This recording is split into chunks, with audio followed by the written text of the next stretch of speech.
Headlines, Prayojak, Sofa Factory, the complete living solutions under one roof.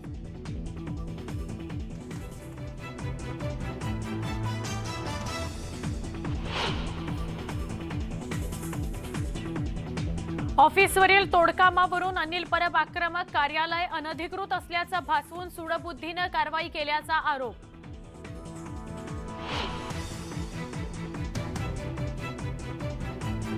MPSC विद्यार्थ्यांना फडणवीसांनी दिला मोठा दिलासा, मुख्यमंत्र्यांशी चर्चा करून सकारात्मक तोडगा काढण्याचं दिलं आश्वासन.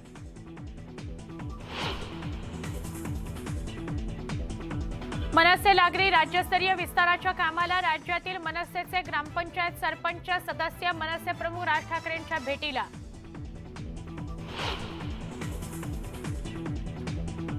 दिव्यातील डम्पिंग ग्राउंड आजपासून बंद, भंडारली डम्पिंग ग्राउंड पूर्ण क्षमतेनं कार्यान्वित झाल्यानं कचरा टाकण्यास बंदी. मुंब्र्यामध्ये भटक्या कुत्र्याची दहशत, 35 जणांना घेतला चावा, स्थानिकांमध्ये भीतीचं वातावरण, महापालिकेने नेलं पकडून.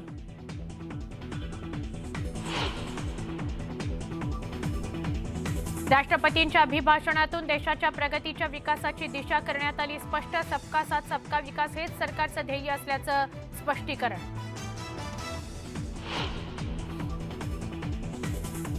वाशिममध्ये जिल्हा शिवसेना प्रमुख निवडीवरून उद्धव ठाकरे पक्षामध्ये उफाळला वाद, तोडगा काढण्याच्या मागणीकरता शिवसैनिक उद्धव ठाकरेंच्या भेटीला.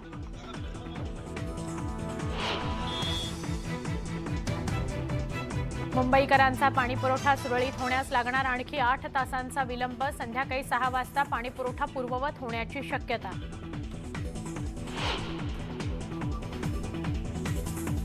आणि पिंपरी सेवा विकास बँक गैरव्यवहार प्रकरणी अमर मुलचंदानीच्या घरातून ईडीच्या हाती घपाड, रोख रकमेसह हिरे, दागिने, आलिशान कारसह 3 कोटींहून अधिकची मालमत्ता जप्त.